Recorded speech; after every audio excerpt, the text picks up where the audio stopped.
¿Qué tal, Rolo? Buenas noches. Bueno, vos lo planteabas bien. En realidad, Tombolini decía una cosa que no es menor, que es esta discriminación por boca de expendio. Es decir, hace una discriminación y dice, bueno, en las grandes plataformas de supermercado, y efectivamente nuestros datos dan cuenta de ello, tenés menos problemas. No digo no tenés problemas. Tenés menos problemas. En general es más fácil Pero es controlar. todavía más cruel, porque, a ver, yo sé que vos lo lees en clave económica, yo lo miro en clave política.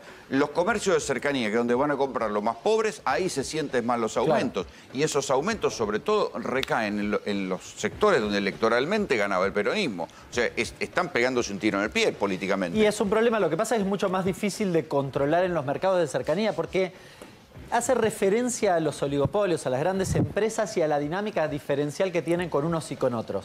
Porque en realidad uno dice, bueno, ¿es el supermercado o el almacén de la vuelta de mi casa? Y visualiza esos dos actores. Pero en realidad, para los dos actores hay otro anterior, que es la empresa, no sé, láctea, que vende el 80% de la leche fresca. Le vende a uno y le vende a otro. A uno le da el listado con aumentos al mercadito de la vuelta a mi casa y al otro no, porque no puede. Esto es lo que está pasando desde hace rato. Pero es delirante. Bueno, para la rentabilidad de la empresa, no. Claro.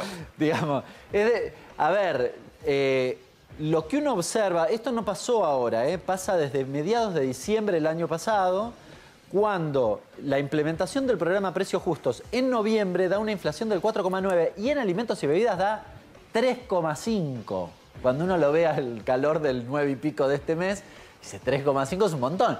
Habían funcionado los controles. Acto seguido lo que pasa es una política muy fuerte del sector de la oposición, poniendo un 0800, Lilita Carrió denunciando a los camioneros y demás, que estaban viendo esto, que subían al camión una cosa y llegaba otra al mercado de cercanía, y después dificultades para controlar, porque el problema que tenés es la atomización que vos tenés en los mercados de cercanía. Entonces ahí es mucho más difícil. Pero no es que a los grandes formadores de precios los iban a convencer con los dólares. Ahí tenés un problema que a veces cuando algún economista en la red y qué sé yo decía, bueno, para aquellos que defendían los controles, ven que no funcionan. Y la verdad que es absolutamente falso. ¿Por qué? Porque este es un programa de palo y zanahoria. ¿Cuál era, digamos, el control? Bueno, vos cumplime con los acuerdos de precios. La zanahoria, es decir, la herramienta para seducirte, para convencerte, eran los dólares. La sequía te rompe la herramienta. Te quedaste sin dólares. ¿Qué te doy a cambio del cumplimiento? Esta es la dificultad que tiene desde hace al menos 2 meses. Alguna me puede decir, en diciembre estaba la sequía. No era. Está bien, pero explícame lo de la educación, que también subió como un 29% y habían hecho... Hay dos cosas. Dijeron que iban a acordar que los precios no aumentaran, que fueran 3 cuotas. Educación claramente estacional, aumenta en marzo, en abril no va a aumentar. Ahora duplicó el valor. Ahí hay incumplimiento liso y llano. Cuando vos mirás en el INDEC, educación lo pusieron dentro de regulados en esta medición. Históricamente, educación no estaba dentro de los regulados. Está dentro de los regulados porque hay acuerdo. Lo que pasa es que vos acordaste 16 y aumentaron 29. Con lo cual ahí hay dos cosas. Hay estacionalidad, pero hay incumplimiento también del acuerdo de precios. En el marco de, digamos, de una serie de cuestiones, porque ahí si vos ves la placa, ves claro, que por segundo... Yo entiendo esto que por la sequía, la carne, los huevos, los pollos, la gripe aviar... Sí, la carne no tanto, porque la carne se da una paradoja bastante interesante para analizar, no quiero ponerme técnico, pero la sequía hace que haya más oferta. El precio debería bajar, no subir. Acá tenés, mirá el aumento. Vos decís, bueno, fíjate a finales, ahí tenés mensual, ¿no? A finales del año pasado se ameseta. Sí, claro, bueno, es la sequía. Claro, ¿qué pasa con la sequía? Vos no tenés para pastar, entonces llevas al animal a faenar y entonces hay más oferta y cuando hay más oferta baja el precio. Ahora, lo que hace suponer es que en febrero y marzo no pasó eso, pasó lo contrario, tenías menos oferta. No, falso. Enero, febrero y marzo es récord de oferta.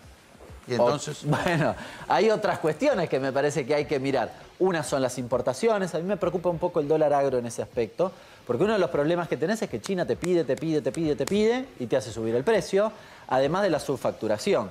Con lo cual ahí tenés un problema, tenés otro problema que es que... Pero todos esos controles, tenés ministerios, tenés la FIP, tenés montones de cosas para regular y para estar sobre eso. Bueno, yo en esa conferencia que vos mencionabas, el secretario de Comercio dijo, vamos a ajustar los controles, me parece correcto.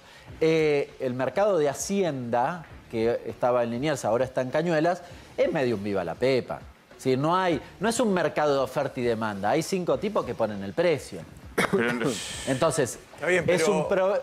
era un mercado que era público, pasó a ser privado. ¿Y quiénes son los privados dueños del mercado? Los propios consignatarios. Entonces tenés que ponerle un control. Me parece que es importante ajustar. O por lo menos garantizar la oferta y demanda. Es que no está funcionando, la oferta está. Es decir, no está funcionando por oferta y demanda. Hay alguien que viene, y créeme, que viene un consignatario y un día vende a 400 pesos el kilo vivo y al día siguiente a 500. Sin ninguna razón de por medio. No pasó nada entre el jueves y el viernes. Nada. Y hacen eso. Entonces, bueno, y de explícame lo de la no ropa. ¿Por qué la ropa sigue siendo... Siempre está 20 puntos arriba de la inflación promedio? Ahí tenés problemas estructurales. La Argentina en los últimos años ha perdido su entramado textil, con lo cual... Pero es mucho más barato. Después... La ropa en Brasil. El costo de vida es más caro en Brasil, la ropa es más barata. Sí, no, y después tenés avivada en el medio, ¿eh? Yo lo digo sin tapujos. Hay algunos, porque cuando uno dice aumentó 120% interanual, es decir, casi 15 puntos por encima de la inflación, no todos los eslabones les pasó eso. Los salarios no aumentaron 120%, varios de los actores de la cadena pueden mostrar que no aumentaron en ese nivel, y algunos otros por encima. Bueno, hay que mirar, ahí tenés algunos segmentos de la cadena casi monopólicos. Cuando uno ve el repaso de 2019 hasta hoy, lo que ves es que los salarios en términos generales no pierden. No recuperan nada de lo perdido. Claro. No es lo mismo una cosa con la otra, pero la expectativa era de recuperar. Es decir, hay una deuda el peronismo, pendiente. Es esto que te decía, el peronismo no vino a esto. Hay una deuda pendiente, está claro que hay una deuda pendiente, pero también vos decías, ¿por qué no hay un estallido? Bueno, porque no estás mucho peor.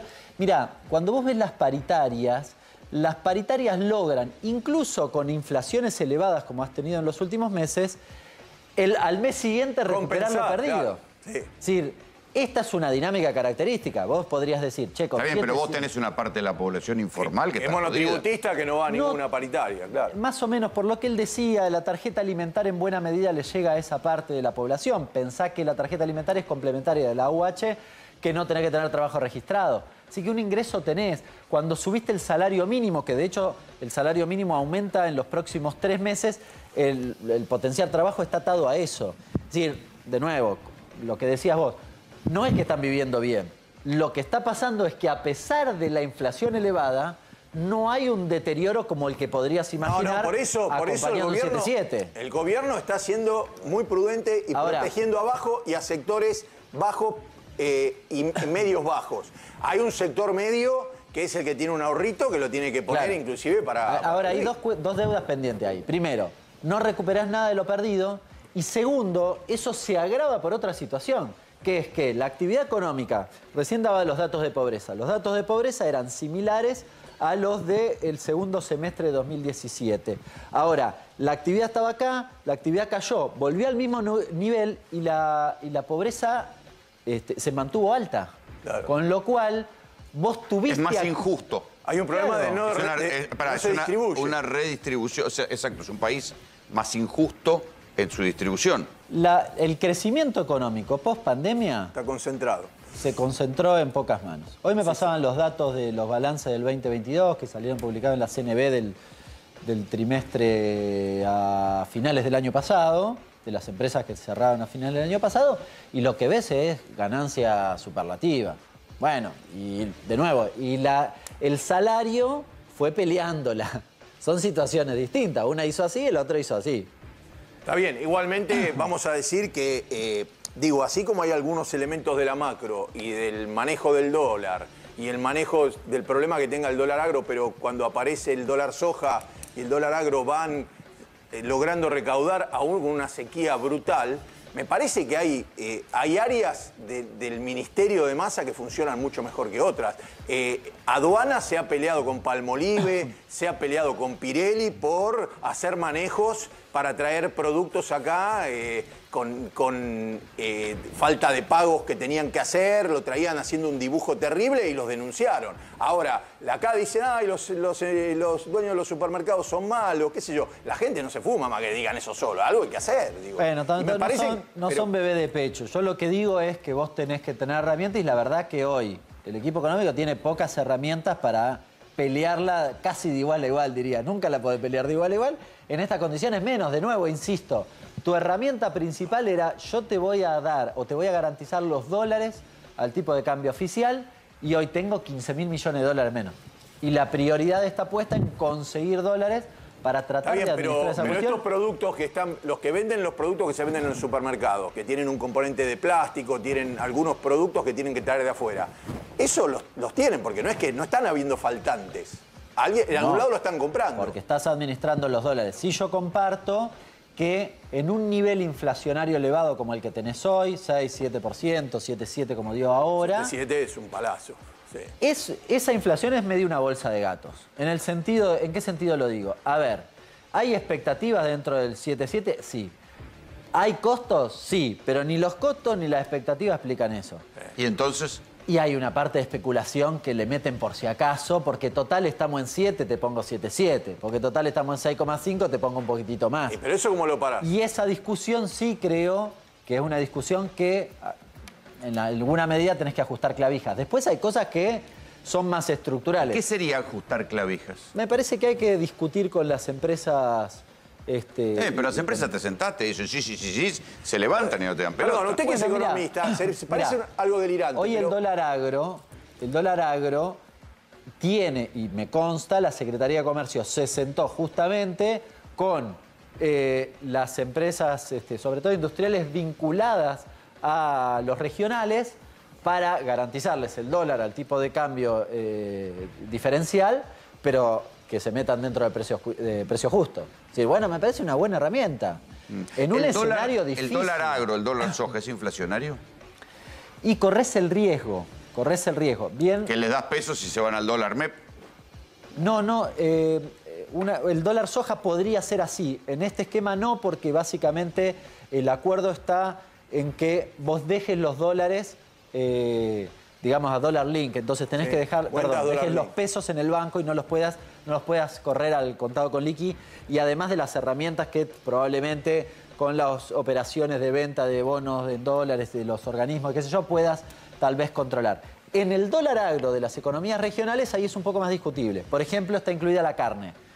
Bueno, si te estamos diciendo que China te compra todo y vos les ofreces un tipo de cambio diferencial, es posible que tengas presiones. Se supone que no, porque no podés exportarle a China cualquier cosa. Bien, no podés. Pues solo podés exportar cortes D y E. Pero, bueno, no sería la primera vez que por abajo de la alfombra te quieran meter cosas que no van. A ver, no puede haber este esquema, por ejemplo, usted dice, no, yo le aseguro que yo voy a vender toda mi producción a este precio. Bien, se la compro yo antes. Venga, no sé cómo, pero yo te la compro antes, yo te la pago antes y dame la producción. Y que vengan, y se acabó esta onda de que después la vendan a otro precio. No hay nada que se pueda hacer en ese... Eso perdió la oportunidad que perdió el argentino. Es una salida muy peronista la tuya. No, es la oportunidad que perdieron... Siempre he sido, le digo. Al no Diley le agarra un paro cardiorrespiratorio si te escucha. Bueno, pero ahí no puede haber más joda. No, a mí me parece interesante cuando en algún momento discutíamos Vicentín, ¿se acuerdan? Hace un par de años atrás. O la propia YPF, que tiene... ¿Cuál es la herramienta interesante en ese aspecto? Que vos tengas, desde el rol del Estado, un rol de administrador en el mercado, ¿no? Como actor principal del mercado. Entonces, si no sube los precios de YPF, no los sube el resto. Si Vicentín hubiese sido parte de esta discusión, bueno, vos tenías la herramienta... ¿No se le iba a quedar YPF agro en un momento? ¿No se pensó eso? Sí, no sé si tenía no importa el mecanismo. Podía haber sido YPF agro, podía haber sido... tal vez algún esquema del Banco Nación. Yo no soy un jurista, pero habría que ver cómo el endeudamiento que tenía Vicentín con el Banco Nación se convertía en una capitalización patrimonial. Bueno, habría que haber visto los mecanismos. Entiendo que todavía se está discutiendo. Pero en términos de mercado era interesante porque te daba una herramienta para discutir con las normas del mercado, ¿no? Hemos hablado acá en algún momento que estaba muy mal Sancor, que el Estado tranquilamente podía agarrar Sancor y no meter nada más que el CEO y decir tenemos el 51% y le damos todo lo que quieran para producir, no metes más que el CEO como tiene YPF. Y después generás un precio de mercado de los lácteos. Sí, no es sencillo. A ver. No es nada sencillo. 7,7 tampoco es sencillo. De YPF en el 2012 significó la sentencia que acaba de publicar Loretta Preska en Estados Unidos, que dice que le debemos a los accionistas minoritarios desde el Estado, no ya desde la compañía, pero sí desde el Estado, 8.000 millones de dólares. Yo no estoy diciendo pero eso es distinto. Acá no está usted, y justamente Sancor estaba pidiendo un salvataje, no es que está agarrando una empresa que usted la... O ponés la plata, o digamos, en algún mecanismo tenés que tener la plata. Bueno, sí, yo igual, plata. en términos de estrategia de mercado, lo comparto. Me parece que es interesante porque soy una persona que cree que el Estado tiene que intervenir en la economía. De nuevo, hay otras bibliotecas que dicen que no, que es una locura y que eso afecta. A mí me parece interesante y creo que es una herramienta de regulación más sofisticada que la de estar controlando todo el tiempo. Controlar los precios. Claro. Es lo que Sí, podría. definitivamente. ¿Ves riesgos de una crisis o de un golpe de mercado? No, la verdad, a ver, lo que yo veo es que hay mucha conciencia del problema en el que estamos metidos. Escucho voces todo el tiempo diciendo resolvamos esto con una devaluación, que es de una ingenuidad supina, si no hay intereses detrás, porque la verdad, vos, si mirás el tipo de cambio real multilateral en la Argentina, que es el tipo de cambio ponderado por los socios comerciales, estás igual que después de la devaluación de Prat-Gay. Con lo cual, podés decir que estás apreciado. Podrías estar un poco más, sí, bueno, pero no estás apreciado sensiblemente. Es decir, no tenés un problema con eso. Tenés un problema que te faltan dólares para la demanda que tenés. Nosotros hicimos un informe con CEPA de dónde se fueron los 50.000 millones de dólares que tuviste de balanza comercial como saldo positivo entre 2019 y 2022. A pagar deuda privada. La mitad fue a intereses de deuda, público y privado. Es decir, tenés una economía que está demasiado endeudada en dólares para los dólares que genera. Pero eso fue un error político grave, dejar ir esas reservas. Pero, Tantas. sí, el nivel de endeudamiento del privado, no, honestamente, no es de esta gestión, es reciente. Si querés, la parte de esta gestión es la parte cuando no tiene dólares y les dice endéudense ustedes para importar. Claro. Pero el grueso es de la etapa 2016-2019, no del gobierno actual. Es decir, vos entrás en esta gestión súper endeudado. A nivel público, insisto, y a nivel privado. Sí. De nuevo, de los 50.000, 25.000 se fueron en intereses de deuda. O el Fondo Monetario va a tender, como se está diciendo, un puente de plata de dinero fresco para que pueda llegar el gobierno hasta fin de año. No, a mí me parece que no hay riesgo de crisis. Lo que hay es una decisión clara de, entre otras cosas, o quizás como eje principal, de no devaluar. Me parece que esta es la discusión central en esta etapa. Hay una parte, insisto, que... Bueno, Juntos por el Cambio quiere que el gobierno devalúe para no tener que devaluar ellos después. Bueno, porque ellos han decidido devaluar. De nuevo, yo insisto con... Ni siquiera a Cambiemos o a Juntos por el Cambio le va a servir una devaluación para resolver el problema económico. Eventualmente lo quieren hacer para reducir el endeudamiento en pesos, pero igual no les va a resolver el problema económico porque no es un problema de apreciación cambiaria. No genera dólares eso, el devaluar solo. Con lo cual tenés otro problema. Devaluar no genera dólares. Claro. No, en el corto plazo no, quizás en el mediano plazo las exportaciones podrían llegar a activarse, pero de nuevo, siempre y cuando vos estuvieses demasiado apreciado y ese escenario de apreciación te estuviese complicando las exportaciones, cosa que no sucede, con lo cual no va a resolver, va a ser percha la actividad, va a empobrecernos a todos y todas un poco más y nada más. Y además, con el nivel de inflación que tenés, si no se te espiraliza, en 3 meses se te comió el beneficio de la devaluación. ¿Por qué se da esta cuestión que es la cosa contradictoria que uno ve en la calle? Es decir, bueno, la inflación genera que la guita valga menos, pero vos ves muchos lugares de consumo repletos. No, quizás el nivel, es un debate interesante que no está saldado, pero quizás el nivel inflacionario hace que la propensión marginal al consumo sea mayor. Es decir, que yo tienda a gastar la plata más rápido. Antes de ayer una persona me dice, no, fui y agarré los pesos y me compré un viaje a Brasil. Bien, es decir, gasta o trata de gastar en algo y se lo pensé y digo, no le doy más vuelta, pum.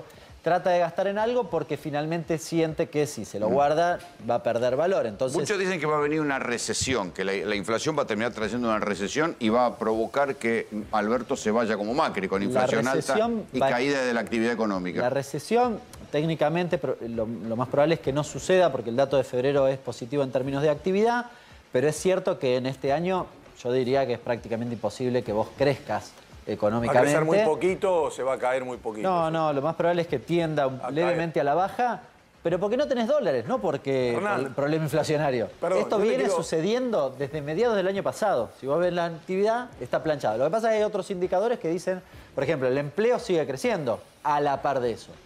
Pero bueno, tenés niveles de inflación alto con actividad levemente tendiendo a la baja. La pregunta sería, si yo me parece que sí, que la macro en sí la tienen bastante ordenada y no es tan fácil que tengan una corrida y una devaluación. Ahora, el que gane no va a ganar por mucho. El gobierno que gane, así sea el Frente de Todos, si llegara a ganar, va a ganar igual o más ajustado lo que ganó antes. ¿En qué momento se acomoda? Porque a veces te dicen, no tenés poder político. En la próxima elección tampoco vas a tener poder político, porque no tenés poder para cambiar ni los jueces ni nada. ¿Dónde se acomoda? ¿Cómo acomodás esta brecha cambiaria del 100%?